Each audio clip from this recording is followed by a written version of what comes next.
Welcome to episode 7 of The Equity Partner. Today, I have the pleasure of being with Tarik Floyd. Tarik is the managing partner of FTF Investments. He's a graduate of Virginia State University, and he specializes in working with professional athletes as well as other high net worth individuals. So Tarik, I appreciate you joining me. I look forward to the conversation, and thank you again. Thank you. Thank you for having me on. I'm looking forward to the interview. All right. Well, let's get started with just learning a little bit about who you are, your background, where you're from, and kind of how you got to being the managing partner of FTF Investments. Okay, so again, like Mr. Marshall said, my name is Tarik Floyd. So long story short, I ended up going to Virginia State on a track scholarship, and I wanted to be a news anchor. Okay. And I had waited late to register for classes my sophomore year, and all of the fun, quote unquote, cool electives that all of my friends were taking have been taken up because I waited till last minute to register for classes. Mm-hmm. So as an elective, the only electives that were available were finance electives, and nobody wanted to take finance electives then. Everybody wanted to take the easy A classes. So I ended up taking a Principles of Finance class as an elective with a professor by the name of Dr. Demka. Okay. And he goes I take the class and I'm like, Lord, why are you doing this to me? It was at 8 a.m. I'm like, you know what? This is God. I'm gonna take it and do what I need to do. So I ended up taking it, and long story short, I ended up being really good at all of the stuff that he was teaching. I was, scoring having the best grade in the class. Mm-hmm. And so one day after class, he invited me to his office and was like, hey, what are you doing? I was like, I want to be, he was like, what do you want to do with your life? I was like, I want to be a news anchor. And so he pulls up on his computer, the Department of Labor Bureau of Statistics, and says, this is the average, that somebody that's an anchor, is going to make. Mm-hmm. And he was like, I want to show you a check stub from when I was, working on Wall Street. And so this was back in the 80s. So he pulls out a 6-figure check stub. Mm-hmm. And he was like, that was from 6 months worth of work. He was like, you have what it takes. And so I'm like, Lord, you know what? I hear you, but that's not enough. So a few months later, the Congressional Black Caucus comes about. And I go, and I got selected from Virginia State to go. And I met a guy by the name of Tawan Davis. Mm-hmm. And so he's the managing partner at Steinbridge Capital in New York. And so I'm sitting there and I'm seeing all of these influential people crowd this African-American guy. And he looked young. And so I'm like, yo, so I'm a blunt person. So I walk up to him, I'm like, well, what do you do? Mm-hmm. He was like, yeah, I'm in finance. And I'm like, okay, Lord, I hear you. This is it. This is what I'm going to do. And so I went back to school and I, put that as my minor, and the rest is history for real. Oh yeah. Yeah. That's a great story, just because it just encaptures what motivated you, what you saw, kind of light the spark into you. And so talk about the next step. So after graduation, what happened next? So I ended up getting an internship by my junior year at a company called Marcus & Millichap. Mm-hmm. And when I was there, that's when it really got real, and how competitive and how lucrative this industry was or is. And, I started, doing my thing. They started passing me clients little by little. And then, as everything went on, I started getting clients coming in the office saying they wanted to work with me. Mm-hmm. And I'm like, yo, I'm in my early 20s. It's a guy who's a senior, mm-hmm. doesn't look like me. He's in his 50s. You don't want to work with this guy? And they're like, no, I saw what you did for my friend. And, it's a small, like you said in the intro, and what I've learned is high net worth individuals, they all hang out in cliques. Yeah. And so if you do one of them right, they're going to tell their friends. That's right. And that's what happened. And so, luckily, my best friend, he ended up making it to the NFL. Mm-hmm. And so he started, seeing what I was doing. Obviously, when I would celebrate a closing of a deal, or, I would be talking to him about my deal, he would be like, shoot, man, why won't you just, do this with my money? You doing this for everybody else. So I started helping him out. And then he started locker room talking. And that spread like a wildfire. And, you know, a lot of guys started to look at me because you got to think, you know, guys going into the NFL, NBA, they're 24, 25, 26, and I look like them, and I can relate to them on a social level, and then I can also relate to them on a business level. And I was giving guys game, and I wasn't trying to poach anyone's client. I would just tell, you know, when I would get introduced to guys, they would be like, hey, you know, what do you think about this? And so before I knew it, guys were sending me investments that, you know, their advisors or other people that have gotten in contact with them, they were like, hey, does this make sense? And so I started to be like kind of like a gatekeeper for a few guys. And, you know, that was my spark to like be like, okay, maybe I can, you know, step from, you know, corporate world and create my own, you know, situation over here. And that's you know, where FTF is derived from. So talk a little bit about what your actual profession was at Marcus and Millichap, and then also talk about what FTF Investments is as a company and how you help them. Okay. So at Marcus and Millichap, we help the private investor, you know, private high net worth individual create wealth via real estate, whether they're buying or whether they're selling. And so we would do deals typically between $1 million to $50 million when it came to the commercial side of real estate. So a lot of the time, you would have a client that would come in the office and said, I have, you know, X amount of dollars, and I want to put this portion of, you know, my, you know, net worth into real estate.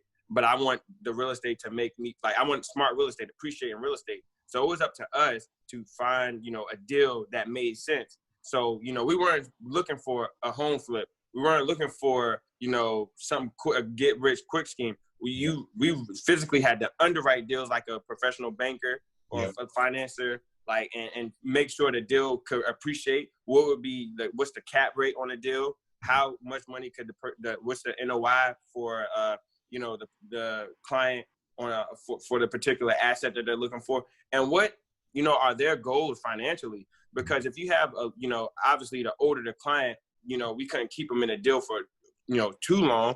But if you want, you know, a quicker return on your money, you had to have a little bit, you know, more to be able to put down. So, you know, I worked with a wide range. You know, I worked with trust fund kids who, you know, their parents or their great grandfather was like, hey, this is for you. And, you know, I had to find deals for them and their future kids. And then I worked with, you know, 80-year-old, you know, people who are like, hey, I have this money, I want to buy or I want to build something and leave it for, you know, the next generation to come. And the sad part about, you know, that was, I started to notice and this kind of like led another reason with FTF. A sad part of it, it wasn't a lot of us who were doing that. Yeah. Like, it really wasn't a lot of us doing that. But, you know, I couldn't really knock us as a people because I was like, hey, like, I didn't know this. I didn't even know this world existed. Mm-hmm. And so as I started to talk to more and more athletes and more high net worth individuals that look like me and you, they, you know, were shocked. They were shocked. They didn't even know this world existed.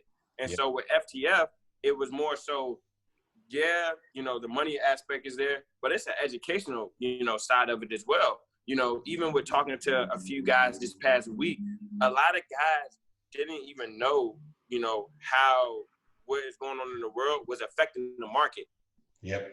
And so it's like, you know, they're taking advice from people who may not look like me and you and may not, you know, understand where we come from to give them game. And they're just doing everything to stay, you know, hey, I'm connected to this athlete and this athlete is doing this for me, instead of giving them that educational piece. And that's what FTF is doing. We're giving you the educational piece. We're making you money. We're allowing you to see the process. So when you're done with your sport, you know, all right, this is how I should be able to go and buy a shopping center, an apartment building, you know, some land. Let me make sure when I go buy land, these are the things that I'm looking for. Because I had a client who went and brought some land, and he brought land in Virginia Beach, but the land didn't appreciate. Yeah. And it didn't appreciate because it was a wetland on the land, so you couldn't build there. So he just brought $2 million worth of land cash, and he's going to have to sell for a loss. Yeah. And that's stuff that I'm like, your financial advisor may not know that aspect of like, he doesn't know that aspect of real estate. So, you know, leaning on, you know, and my team is built of real estate professional and financial advisors as well. So I think we have a, very diverse team to be able to help, the guys and educate them as to what's going on in the market. Mm-hmm. I think you said a couple great points. I mean, I think there's a lot of people that don't know the side of commercial real estate. I think when people think real estate, in most cases, the normal consumer, the normal individual thinks about residential real estate. For sure. And being in banking for so long myself, I was able to get a glimpse into the commercial real estate world as well. And we're normally on the bank side. We're financing. And so from your perspective, you're advising, you're helping people research and find the right types of properties based on you're more of a commercial real estate advisor opposed to just either a broker. For sure. Yep. And so talk a little bit about the things that you've seen and define what a real estate investment trust is and what, just give a little bit more detail on those that are not familiar with, being an investor in real estate, what they need to look out for and what you've seen has helped. My biggest thing is, and I tell the guys this all the time, anytime you want to go into a commercial deal, whether it's a development deal or whether you want to go and buy a multifamily deal, or like right now what's getting put across my desk a lot are hotels. Yeah. Why? Because people are not traveling. But, like the saying right now on Wall Street is all the smart money is on the sideline. Yeah. And they're waiting for, stuff to go haywire. And so when I tell guys, I'm like, hey, you want to educate yourself. Like, so say you want to go buy in Baltimore. That's a high market everybody wants to go into. You need to know what's going on around in Baltimore. What companies are going there. That's stuff that you want to look at. You want to look at what's the income, like what's the median income for people that live in a specific area that you're trying to invest in. Because a lot of guys, I had a guy who played for the Bears. He went and flipped 7 homes with his friend last year, and they're losing. And I'm like, yeah, you have the capital, you flip these 7 homes, but you also got to look at the average person that lives in the neighborhood that you flip these homes at cannot afford to pay $2,500 for rent. Yeah, they can't do it. You have to educate yourself on the community. You have to get down on the ground level and talk to these politicians, talk to, these elected officials in regards to what is going on in the neighborhood. What initiatives are they bringing in there? Because your money is power. So if you're saying, hey, I'm going to bring an excess of $3 million, $4 million to a certain neighborhood, they'll open up the doors because they don't want to turn that money away. Because again, they want, to beautify or gentrify the neighborhood to make it look like me and you, or make it look better than what the state that is, it's in right now. Yeah. What was your other question? I'm sorry. The other question is just talk about real estate investment trusts and what. Oh, okay, for sure.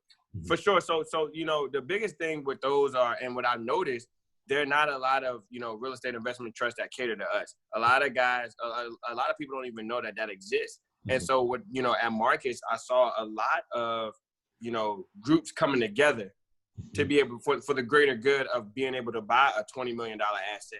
Yeah. Where it's like it was a deal I worked on. It was 8 doctors, and they all went to medical school together. And they all put up $350,000 to be able to tackle an $18 million investment. Yeah. And so they all got pieces of the pie from an $18 million perspective. And it's like, it's enough wealth generated, between, people who look like us, in which they're not thinking or they're not being advised to real estate. So, and they have a 5-year exit strategy. The doctor, they had a 5-year exit strategy. So in 5 years, they wanted to be able to sell that asset for 30. So you put in $250,000 down, all 8 of them, and you're buying an $18 million piece of property, and you're selling it for 30 in 5 years because it's in an appreciating area. Yeah. Yeah. That's a no-brainer. So why can't 8 athletes do that? Why can't 8 doctors do that look like us? Why can't 8 bankers do that? Yep. It's because we're not being brought to the table.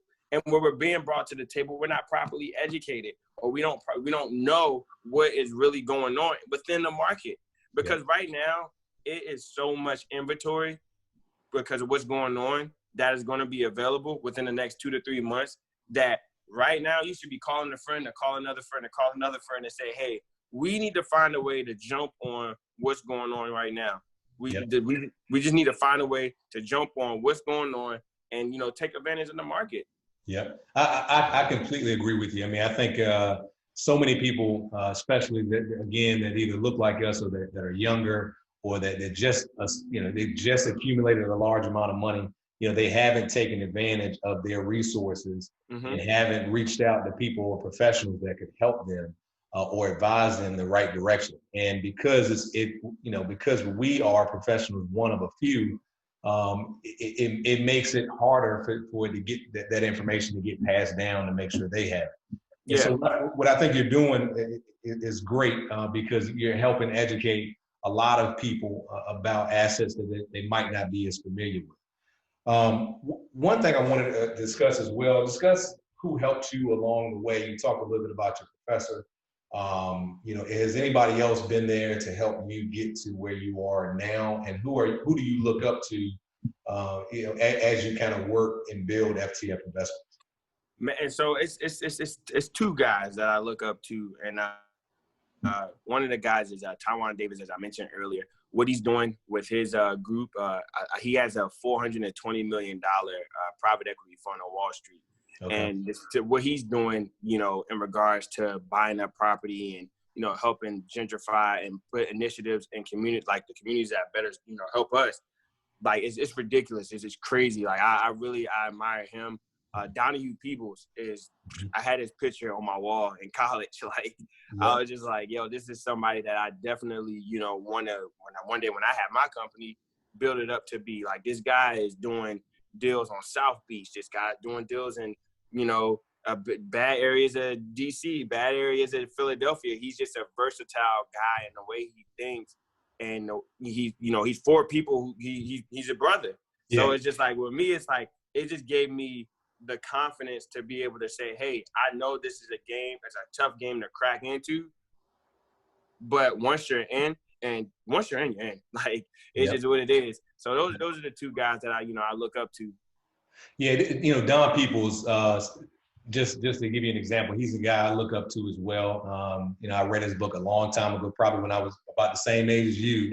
And also, you went to Virginia State. So another book I read probably about 2 years ago was by Reginald F. Lewis. Yep. And so Reginald Lewis is another one that I admire and aspire to be. And I think we got to read, we got to educate ourselves, and then we got to educate the people that are under us, or not necessarily under us, but they don't have access to the information. And so sure. that's why we're having this conversation, so people can be exposed to it.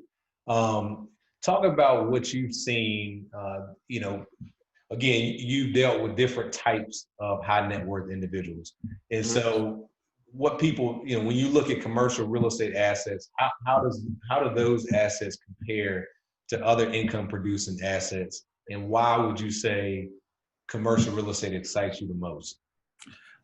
One is because the appreciation in the commercial real estate, and then also you have to look at,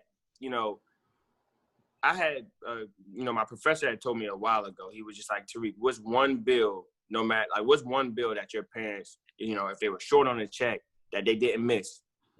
And I was like, I'm thinking, he's like, it's the rent. Like, it's the rent. People are always going to pay the rent. He was like, you grew up a certain way. You might not be without lights. You might not be without, heat or whatever. But that rent, so you can have a roof over your head, is going to get paid. Or they're going to try to set up a way to get, make arrangements to pay that.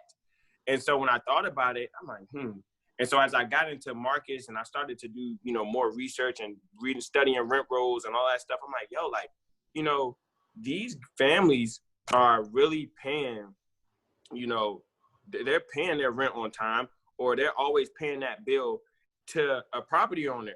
Yep. And that property owner is, sitting back with his feet up, like, collecting, if he has an apartment building that's 50 units, he's getting 50 families paying him, and he's, he's chilling. Yeah. And so, that was one of the things that really made me dive deep into it and be like, hey, like, real estate is definitely something that, outside like stocks and all that other stuff, that stuff is good, but it fluctuates. Yeah. It fluctuates. I feel as though real estate, it's a secure, investment. It's one of the most secure investments you can have.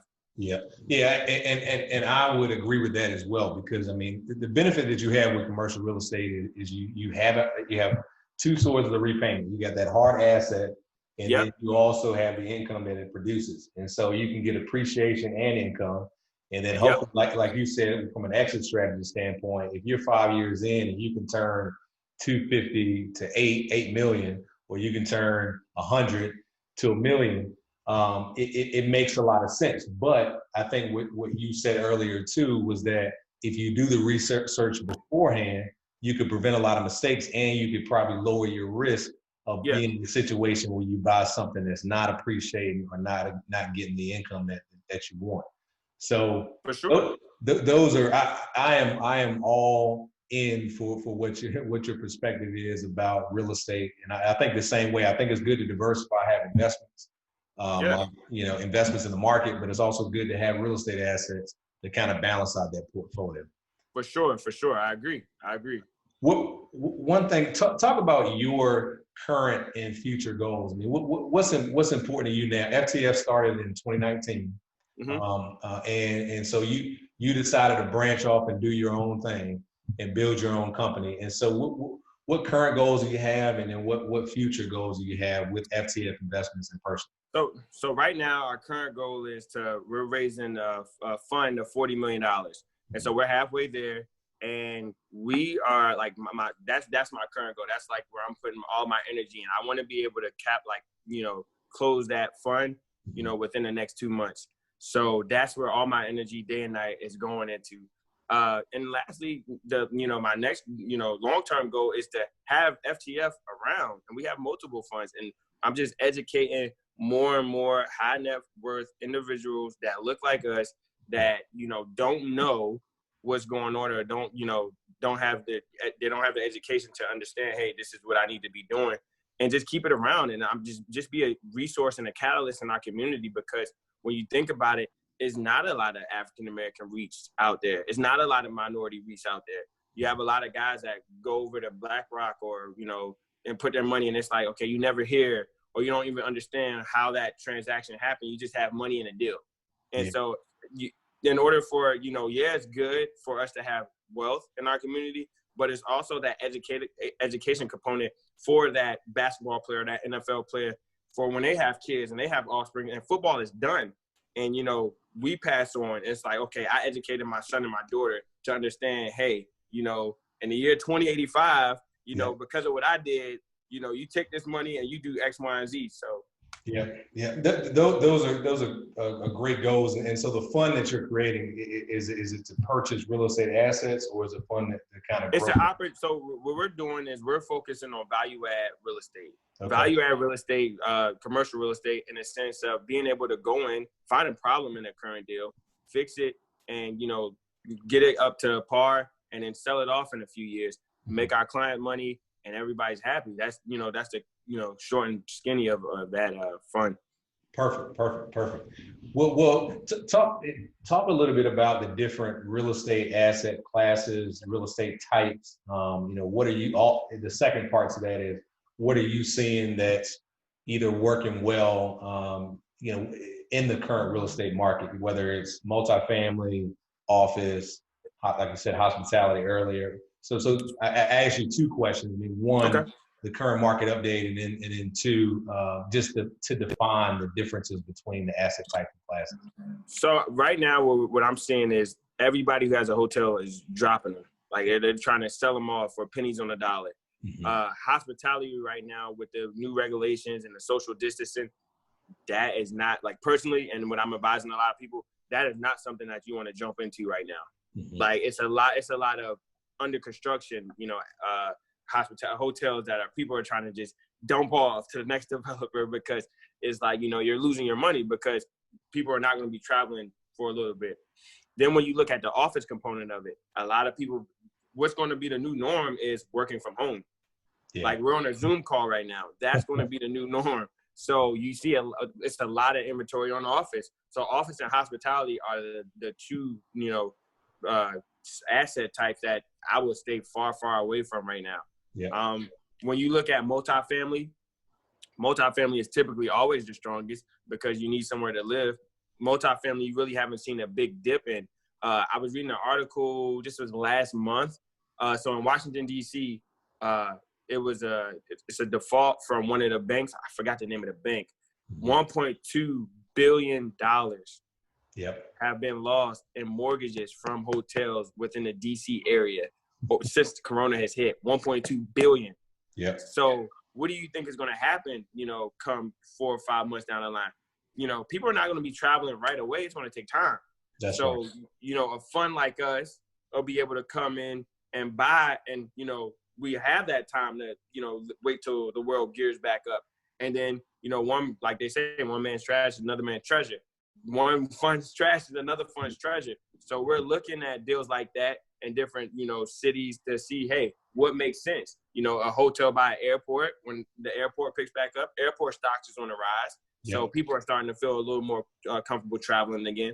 And, a lot of people are feeling as though that eventually the same thing will happen with hotels. But for the person who owns the hotel currently, you've been out of money for the past, 4 or 5 months. I don't think you're going to be able to handle waiting 2, years before rent back up again. So that's right. I mean, I think I'm seeing the same thing on our side from a bank perspective or financing perspective.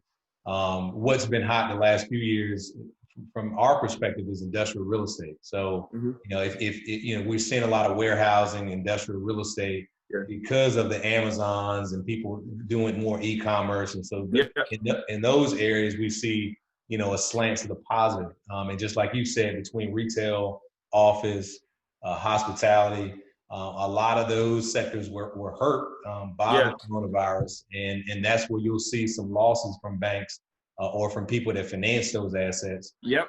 Because of the tragedy that happened. And in any of those cases, just like you said, with failure comes opportunity. And so if you have cash and you can hold, just like you said, if you're in a position to hold, you're in a better position long term to turn that depreciating asset or that low valued asset today into something that could be a value add asset later.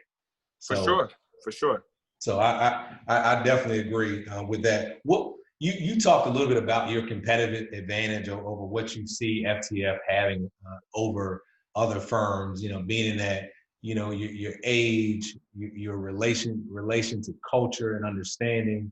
What else do you see as a competitive advantage over FTF Investments and yourself that you bring to the table? I just feel like it's though my drive, I'm working for these guys as if it's my money.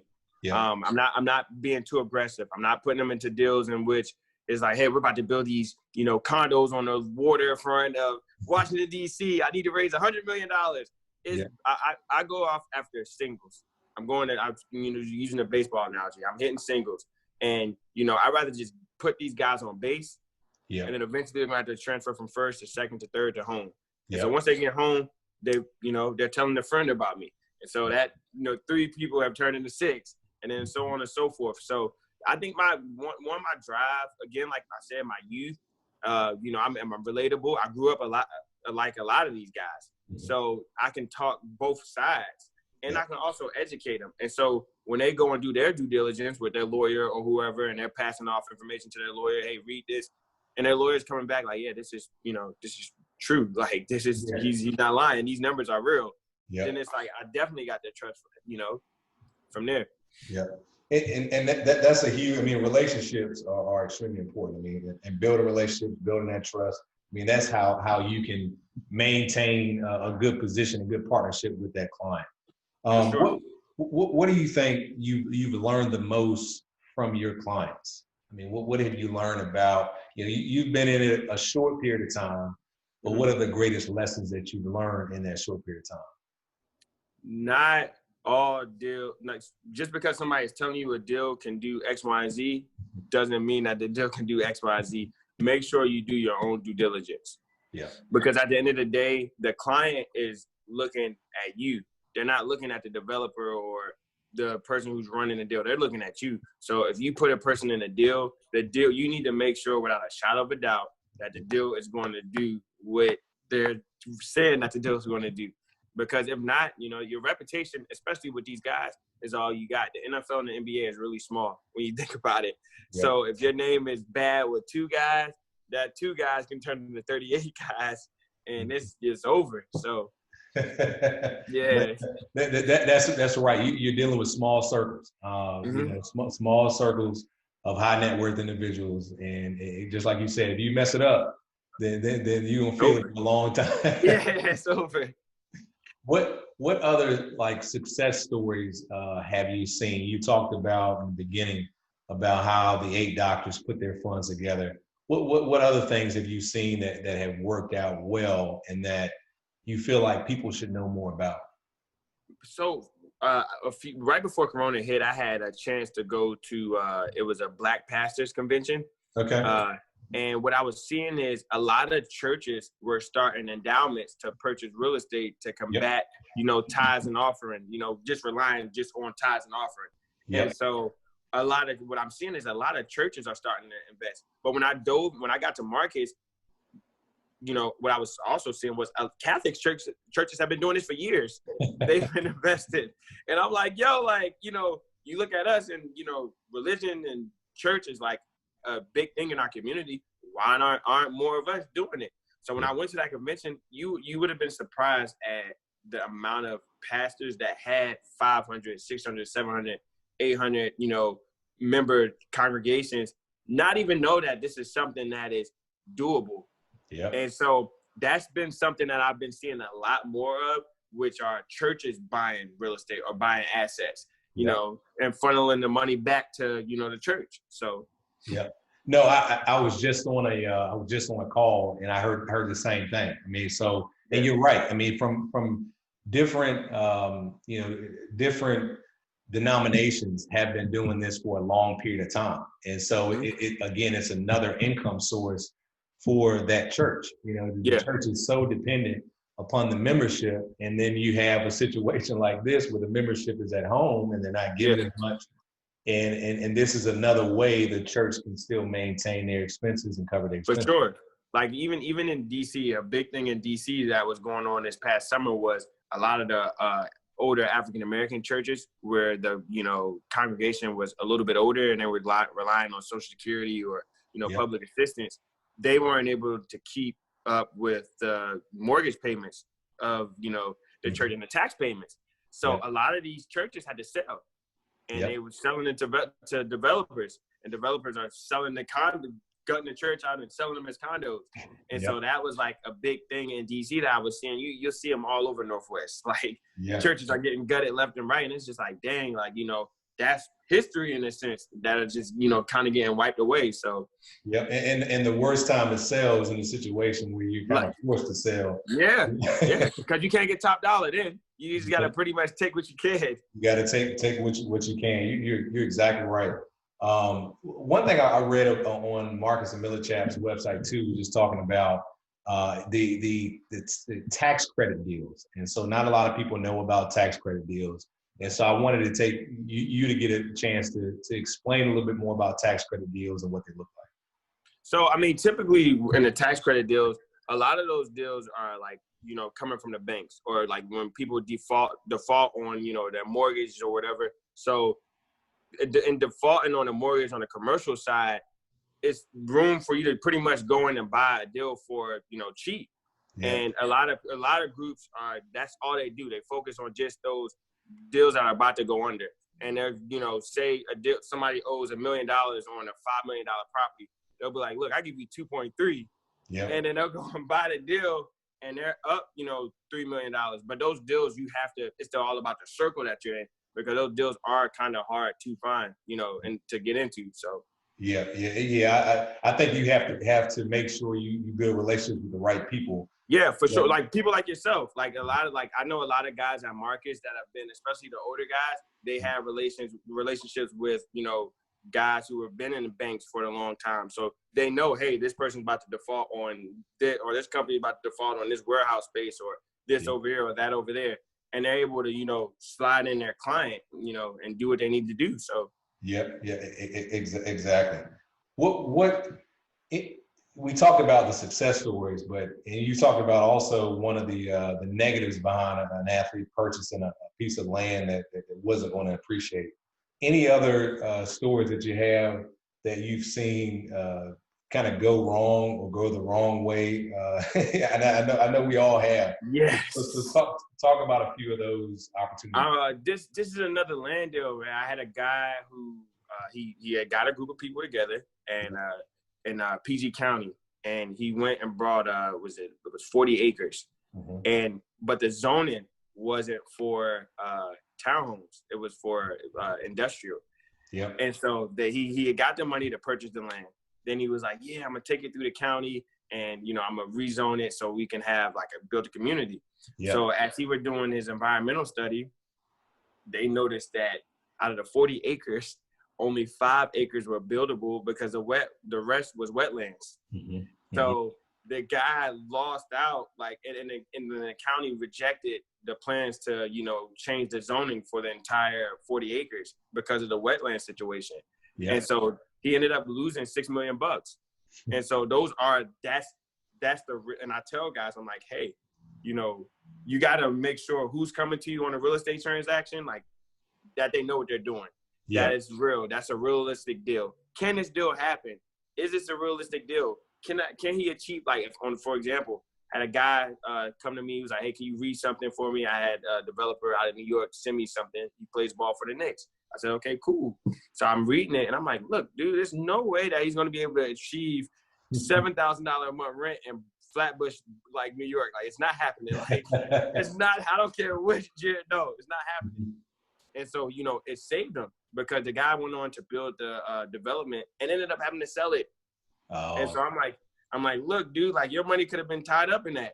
And so those are another, a reason why a lot of the guys, come to me, because they're like, I don't accept everybody's money. If the deal is messed up, or I don't think that I can, do anything with the, with your capital, then I'm quick to tell you nah, because I want to be in the game. I want to be a Donahue Peoples in the future. I want to be a Reginald F. Lewis in the future. So I feel as though if I'm telling guys, it's more weight in telling the guy no than just saying, give me, and not doing anything with their capital. So that's the right approach. I mean, I think that approach is spot on. I mean, I've seen so many, and you mentioned keep in mind, you mentioned 2 deals that were land deals. And so, and from our perspective, we're financing land is the riskiest asset that you can purchase. But there can be some, and the people that really win with purchasing land are people that have large amounts of excess cash. They could lose 6 and keep it moving, but they're also going to do the due diligence beforehand and make sure they can do what they need to do before they even sign a contract. Yeah. So I'm glad you mentioned those. I mean, I think so many people think lands, think restaurants, think all these high risk industries. I tell guys all the time, I'm like, stay away, man, stay away. It's guys who try to get me to put my personal capital in the restaurants. I'm like, no, I'm good. Yeah. I'm okay. Yeah, I mean, there's some restaurants that do really, really well. Yeah. But when you think about the level of risk associated with it, bankers, advisors are not telling lies to you. They are high risk, and the failure rate is high. So I'm glad you're talking to your clients about those too. So, but so anything else that's important to you that you want to make sure you mention if somebody watches this and they're an athlete or high net worth individual or just an individual that's in college and wants to be, the next Tarik Floyd? Man, just my thing is just educate yourself. Don't stop educating yourself. I'm still educating myself today. I'm pretty sure you're doing the same thing. I'm constantly reading. I'm constantly, wanting to know what's going on in the industry because, again, this is an industry that you can get into and you can thrive in. But, again, you just have to have that hunger, that drive, that dedication, and lastly, that educational piece to go with all of that to, make yourself a successful person within the finance world. So. That's right. Well, Tarik, I got one last round, so I try to end it off in a fun way. It's just a speed round, and so I'll ask you 5 questions, and then you have to respond with the first thing that comes to mind. So okay, all right. So you ready? Okay. All right. So your favorite book? Favorite book, The Alchemist. Favorite movie? Antoine Fisher. All right. Are you a saver or a spender? Saver. All right. Favorite place to travel? Miami. Miami. And first car. Oh my goodness. It was a 1999 Nissan Maxima. All right, well that's. Hey, I had a 1993 Accord, so I'm man. We got. It sounded like a lawnmower though, going around campus. Well, we all got to start somewhere, man. So Yes, sir. Yes, sir. That's exactly right. Well, look, I appreciate your time, man. This has been really, as you see, I'm passionate, just as passionate as you are about commercial real estate. I think what you're doing is a great thing. I'm all for helping athletes, helping high net worth individuals, and also just helping the next group of future leaders that come along. So thank you again for joining, and hold on for 1 second while we end this video. All right. Okay. Yep.